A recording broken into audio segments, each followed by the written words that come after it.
s'aperçoit que un patient qui est bloqué aux urgences et qui ne relève plus de l'urgence parce qu'il a été traité, il reste parfois plusieurs heures, voire plusieurs jours sur un brancard et dans un box parce qu'on ne trouve pas de lit disponible pour pouvoir l'hospitaliser.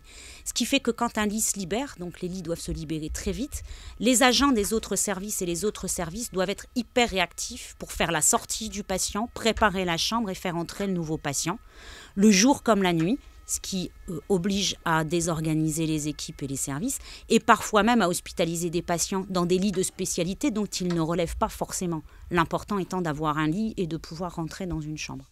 On pense qu'en plus ça va être l'été et que ça va amplifier tous les problèmes qu'il y a à l'hôpital. Et les problèmes qu'on découvre aux urgences, en réalité, c'est les problèmes de l'arrivée à l'hôpital et de trouver des places dans l'hôpital.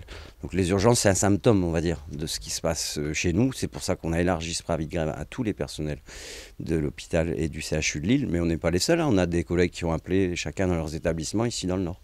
Et on sait que l'été est beaucoup plus catastrophique parce que les températures, parce que la canicule, parce que les départs en vacances des familles font que les personnes sont plus isolées.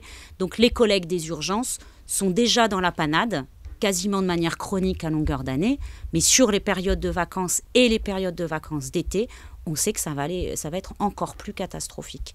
Si on veut commenter ce que Mme Buzyn a annoncé, elle annonce une primette qui ne va pas arranger qui que ce soit, parce que ce n'est pas en ayant éventuellement une centaine d'euros en plus dans les poches qu'on va régler le problème de la capacité d'accueil aux urgences, qu'on va régler le problème de l'ouverture des lits en hospitalisation conventionnelle, qu'on va régler le problème des effectifs. Ça ne va rien changer au quotidien, ni des gens qui travaillent aux urgences, ni de ceux qui travaillent dans les services.